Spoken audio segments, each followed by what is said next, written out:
स्वागत है दोस्तों। मैं हूं इंद्रजीत और आज मैं आपके लिए लेकर आया हूं एक ऐसी डरावनी दास्तान जिसे सुनकर आपकी रूह कांप जाएगी। दोस्तों, आज की कहानी है आंधी आत्माओं का प्रकोप। लेकिन कहानी शुरू करने से पहले एक छोटी सी गुजारिश है। अगर आपने अभी तक चैनल को लाइक, कमेंट और सब्सक्राइब नहीं किया है तो जल्दी कर लीजिए, क्योंकि आगे जो आप सुनने वाले हैं वो आपके दिल और दिमाग को हिला देगा। आंधी आत्माओं का प्रकोप, भाग 1। गांव की वापसी, राहुल का आगमन। राहुल ने अपनी जिंदगी के पिछले 5 साल शहर की भागदौड़, नौकरी के तनाव और अकेलेपन में गुजारे थे। वह हमेशा सोचता था कि गांव का सुकून शायद उसकी थकान मिटा देगा।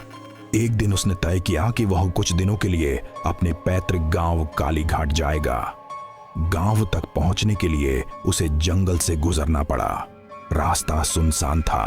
पेड़ की डालियां हवा से ऐसे हिल रही थीं जैसे किसी ने उन्हें जबरदस्ती हिला दिया हो। दूर से कौओं की काव काव सुनाई दे रही थी। जैसे ही वह गांव पहुंचा, उसे अजीब सी खामोशी ने घेर लिया। दिन का उजाला था, लेकिन गांव सुनसान था। पुराने घरों के दरवाजे आधे टूटे हुए और खिड़कियां बंद दिखाई दी। उसने सोचा, अरे ये वही गांव है जहां बचपन में शोरगुल रहता था।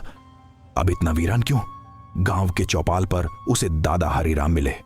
उनकी झुकी हुई पीठ और कांपते हाथ देखकर राहुल दौड़कर उनके पास गया। दादा, आप पहचान रहे हो ना मुझे? मैं राहुल हूं, शिव कुमार का बेटा। दादा ने कांपती आवाज में कहा।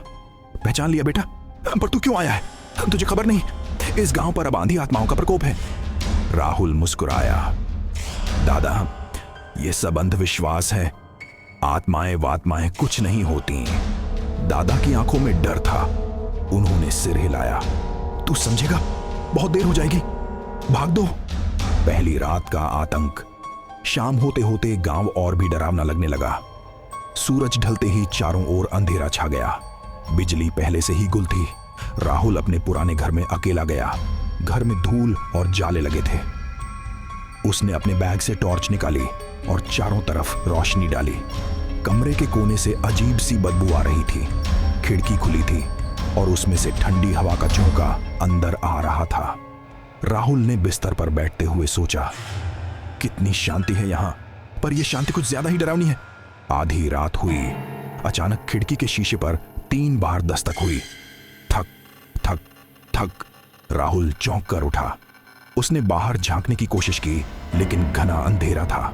कुछ ही देर बाद कमरे की दीवारों पर काले काले धब्बे उभरने लगे। ऐसा लग रहा था जैसे किसी ने अंदर से दीवारों पर जलते कोयले से निशान बनाए हों। फिर अचानक दरवाजा अपने आप धड़ाम से बंद हो गया। तेज आंधी का झोंका कमरे में भर गया। राहुल कांप उठा। वह समझ नहीं पा रहा था कि यह सब क्या है। भाग 3।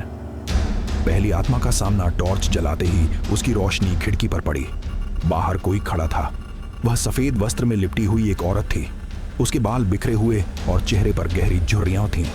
उसकी आंखें चमक रही थीं सुनहरी रोशनी में। वह औरत धीरे धीरे बोली, राहुल, तू क्यों आया? यहां तेरी जगह नहीं है। ये गांव अब हमारा है। राहुल के शरीर में सिहरन दौड़ गई। उसका दिल तेजी से धड़कने लगा। कौन हो तुम? उसने हिम्मत जुटाकर पूछा। औरत की हंसी गूंज उठी। हम वो हैं जिन्हें मौत के बाद भी चैन नहीं मिला। हम आंधी आत्माएं हैं। साधक ने हमें बांध रखा था, पर उसके मरने के बाद हम आजाद हैं और भूखे हैं। यह कहते ही औरत की शक्ल डरावनी हो गई। उसकी आंखें लाल हो गईं और मुंह से खून की बूंदें टपकने लगीं। राहुल ने घबराकर खिड़की बंद कर दी और बिस्तर पर दुबक गया। पूरी रात उसे नींद नहीं आई। भाग 4। गांव का रहस्य सुबह हुई तो राहुल सीधा दादा हरिराम के पास पहुंचा। दादा, रात में मैंने किसी को देखा। वो औरत कौन थी? दादा ने गहरी सांस ली और बोले, यह सब बहुत पुराना किस्सा है बेटा। कई साल पहले यहां एक साधक रहता था, तंत्र विद्या का ज्ञाता। उसने गांव की रक्षा के लिए आत्माओं को बांध दिया था। जब तक वो जिंदा रहा, गांव सुरक्षित रहा। लेकिन जब गांव के लोगों ने उसके खिलाफ षड्यंत्र कर उसे मार दिया, तब से सब बदल गया।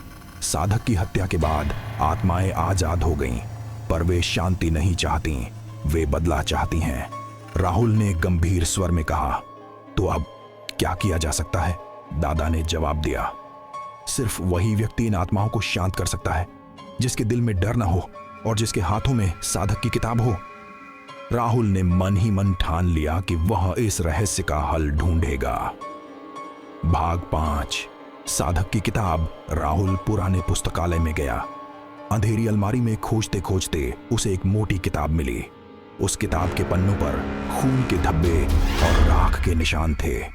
पहले पन्ने पर लिखा था, आंधी आत्माओं को बांधने का मंत्र। राहुल ने पूरी रात किताब पढ़ी।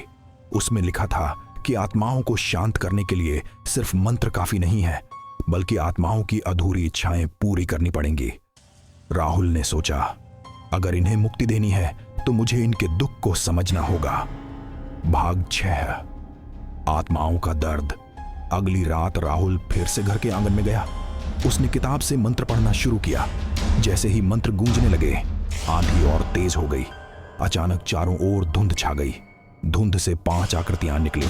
उनमें से एक वही औरत थी, बाकी 4 अलग अलग। एक बूढ़ा आदमी, एक छोटा बच्चा, एक अधमरी गाय और एक जवान किसान। औरत बोली, हम मर गए, लेकिन हमारी आत्मा यहां अटकी रही। हमें धोखा देकर मारा गया था। जब तक हमारी पीड़ा खत्म नहीं होगी, हम चैन से नहीं सोएंगे।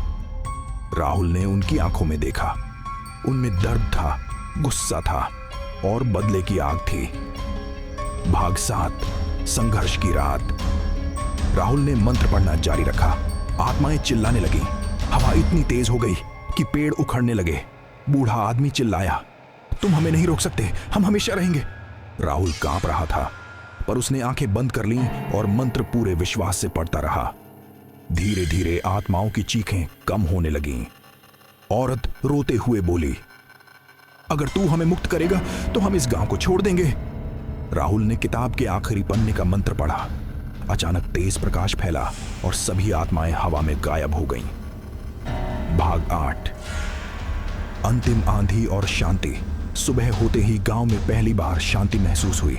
हवा हल्की थी, आसमान साफ था। गांव वाले अपने घरों से बाहर आने लगे। दादा हरिराम ने राहुल का हाथ पकड़कर कहा, बेटा, तूने वो कर दिखाया जो हम में से कोई नहीं कर सका। तूने आंधी आत्माओं के प्रकोप को शांत किया। राहुल मुस्कुराया, लेकिन भीतर से वह जानता था कि यह कहानी यहीं खत्म नहीं हुई है, क्योंकि किताब के आखिरी पन्ने पर एक चेतावनी लिखी थी। आंधी आत्माएं कभी मरती नहीं, वे सिर्फ सोती हैं, और जब इंसान फिर से पाप करेगा, वे जाग उठेंगी। समाप्ति या शायद शुरुआत। तो दोस्तों, ये थी आज की डरावनी कहानी, आंधी आत्माओं का प्रकोप। अगर आपको ये कहानी अच्छी लगी हो तो चैनल को लाइक, कमेंट और सब्सक्राइब जरूर करें, ताकि मैं आपके लिए ऐसी ही और सिहरन पैदा करने वाली कहानियां लेकर आता रहूं। मिलते हैं अगली खौफनाक दास्तान में। तब तक के लिए बाय एंड टेक केयर।